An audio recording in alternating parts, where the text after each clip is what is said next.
तो ये है गाइस डे 2 इन चंडीगढ़। अब मैं वो काम करने चाह रही हूँ जिसके लिए मैं यहाँ पे आई हूँ, और ये है व्यू। और यहाँ पे मैं पहुँच चुकी हूँ आई सेंटर। ये है पीजीआई का आई सेंटर और ये है यहाँ का ग्राउंड फ्लोर यानी कि फर्स्ट फ्लोर। तो आप भीड़ चेक करें, अभी यहाँ पे 6 बज रहे हैं और आपको रश हर एक फ्लोर में बराबर मिलेगा। ये है सेकंड फ्लोर, यहाँ भी लोग हैं। ये देखिए, मैं आपको जूम करके दिखा रही हूँ, यहाँ भी लोग हैं। और ये है थर्ड फ्लोर। थर्ड फ्लोर पे मैं अपनी आंखें दिखाती हूँ। मतलब इन्होंने ना डिपार्टमेंट जैसे बांटे हुए हैं, लेंस, कॉर्निया, पर्दे, तो इस तरीके से देखते हैं, तो उस हिसाब से डिपार्टमेंट बांटे हुए हैं। और ये लाइन यहाँ पे एंट्रियाँ 9 बजे होंगी, बट लोग 7:30 बजे खड़े हो चुके हैं और कंटिन्यू सब खड़े रहते हैं कि कोई इधर उधर ना कर दे। और आप यहाँ रश चेक करें। यहाँ सबसे बड़ी दिक्कत एक चीज़ की है, एक तो लोग बहुत ज़्यादा हैं, मतलब बहुत ज़्यादा लोग आते हैं, तो यहाँ पे नाम मतलब डॉक्टर कंटिन्यू बुलाते रहते हैं। मतलब जिसको जितना टाइम लग रहा है उतना टाइम लेंगे और कंटिन्यू नाम बुलाते रहेंगे। बट प्रॉब्लम ये है कि हम यहाँ सुबह 6 बजे के आए हुए थे और हम 3:30 बजे गए हैं। और ये है फोर्थ फ्लोर, यहाँ पे होते हैं ऑपरेशन। मतलब ऑपरेशन भी हर दिन होते हैं, कंटिन्यू चलते हैं शाम के 6-7 बजे तक। और यहाँ पर मैं लेने आई थी कॉफ़ी। और यहाँ पे मैं और मेरी मम्मी निकल के बाहर शॉपिंग करके अब हम घर जाने की, मतलब बस स्टैंड जाने की तैयारी कर रहे हैं। और चंडीगढ़ देखने में बहुत प्यारा है, मतलब साफ़ सुथरा एकदम। और यहाँ पे जो मतलब रूल्स हैं, ये लोग रुके हुए हैं क्योंकि मतलब पीछे स्क्रीन, मतलब वो सामने वो टाइम जैसा चलता है, तो उसके हिसाब से ही चलना होता है, तो अच्छा है। तो यहाँ मैं अपनी शक्ल सुंदर दिखाने की कोशिश कर रही हूँ, अच्छी दिखाने की, जो कि है नहीं गाइस। बताओ, मैं वो काम करना चाह रही हूँ जो पॉसिबल ही नहीं है। तो गाइस यहाँ पे मैं चंडीगढ़ से आ चुकी हूँ वापस तो मैं रात में आ गई थी 1:30 बजे के करीब हम पहुँच चुके थे घर। तो उस टाइम तो हिम्मत नहीं थी और ना ही फ़ोन में बैटरी थी। फ़ोन में 3% बैटरी थी, तो फ़ोन सपोर्ट नहीं करता कैमरे को उस टाइम। मतलब वीडियो को, फ़ोटो खींच सकते हो बट कैमरे में वीडियोस नहीं बनेंगी।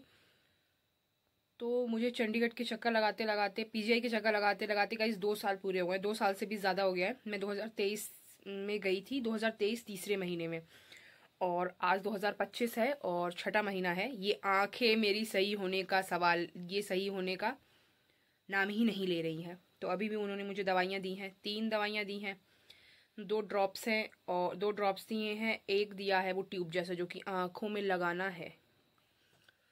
इन आँखों को देख के कह सकता है कोई कि इसमें कोई प्रॉब्लम है?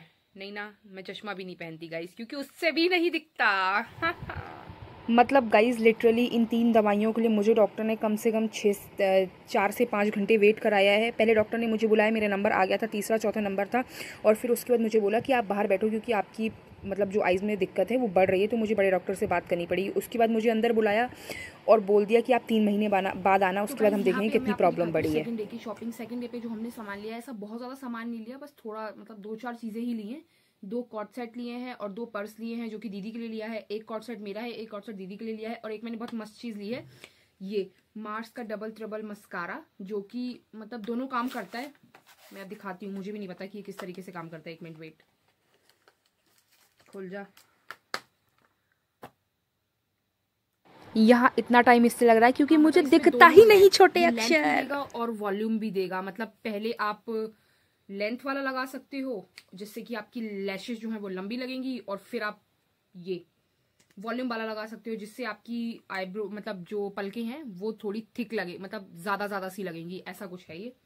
तो अभी तक मैंने इसको यूज नहीं किया, जब मैं इसको यूज करूंगी तो मैं आपको बताऊंगी कि ये कैसा है। इससे पहले मैं यूज कर रही थी मेबलिन का स्काई हाई मस्कारा, जो कि मेरी दीदी का था। तो अच्छा है, ये अच्छा काम करता है, बट ये उनके लिए काम करता है जिनकी पलकें ऑलरेडी अच्छी है। मतलब जिनके पास ऑलरेडी अच्छी पलकें हैं, ये उनके लिए काम करेगा। ये कैसा काम करता है ये मैं आपको बताऊंगी जब मैं इसको यूज करूंगी।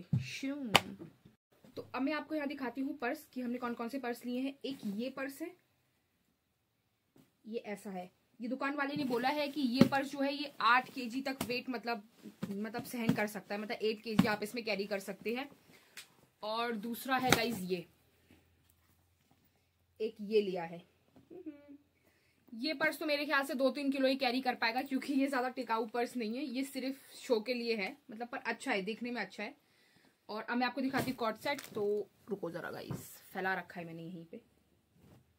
गाइस ये उल्टा है, मैं इसको सीधा करके दिखाती हूँ क्योंकि मैंने इसे पहना था, मैं ट्रायल दे रही थी, ले रही थी ट्रायल कि कैसा लग रहा है। पहला कॉर्ड सेट ये है। इसका गला कैसे हो रहा है गाइस, रुको पहले मैं दूर जाती हूँ। ये देखो ऐसा है ये, और इसका पजामा भी है। मेरी बहन इसको तब पहनेगी जब सूखा पड़ा हुआ हो, हरियाली की कमी हो, सब कुछ हरा हरा लगेगा गाइस। स्ट्रेट भी नहीं बोल सकते और पैंट प्लाजो भी नहीं बोल सकते, क्योंकि पैंट प्लाजो में यहाँ साइड पे मतलब सिलाई होती है, इसमें नहीं है। स्ट्रेट प्लाजो जो बेसिकली मैं यहाँ ये कहना चाहती हूँ, ये पजामा है, सीधा पजामा जिसको बोलते हैं।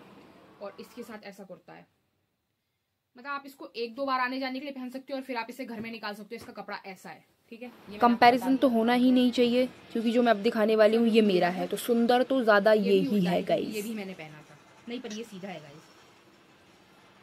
दूसरा ये है, इसके गले पे कुछ ऐसा काम है, ये देखो, ठीक है। और इसके पल्ले पे भी कुछ ऐसा ही थ्रेड वर्क है ब्लैक कलर से, ये इस तरीके से। और इसकी बाजू पे भी कुछ ऐसा ही काम है, ये देखिए। और पजामा इसका सेम वैसा ही है, ना प्लाजो है, ना स्ट्रेट प्लाजो, ना पैंट प्लाजो है, ना स्ट्रेट प्लाजो है, पजामा है ये प्रॉपर। तो ये गाइस तो ये वही फिर पजामा है, सीधा पजामा। और ये Pakistani kind of type suit है, मतलब जैसे पाकिस्तानी सूट होते हैं वो है ये, मेरे हिसाब से। आगे भगवान जाने, ऐसा कुछ ये लिया हमने। और क्या लिया, और कुछ लिया ही नहीं, पैसे ही नहीं थे गाइस, बजट बहुत कम था हमारा। आज की वीडियो में यहीं पे समाप्त करती हूँ, धन्यवाद। जा रही हूँ मैं अब।